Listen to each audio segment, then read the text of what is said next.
النهارده بقى انا جايه لكم بجوله جديده في متحف الاثار. متحف الاثار ده جوه مكتبه اسكندريه. اول حاجه انا قطعت التيكت كان ب10 جنيه للطلاب و20 جنيه لغير الطلاب. مش عارفه بصراحه الاجانب وكده بكام.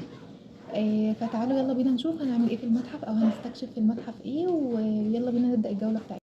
قبل ما ندخل في الجولة بتاعتنا أنا عايزة أقول إن متحف الآثار ده من المتاحف القليلة جدا في العالم اللي بتعرض قطع فنية أثرية في نفس مكان اكتشافها.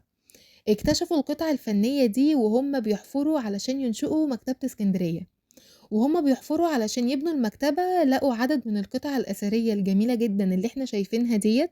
والقطع دي بتعود ل3 عصور: العصر الهيلستيني والعصر الروماني والعصر البيزنطي. كمان المتحف بيضم مقتنيات أثرية بتعكس تاريخ مصر المتعدد الثقافات من فرعونية ويونانية ورومانية قبطية وإسلامية.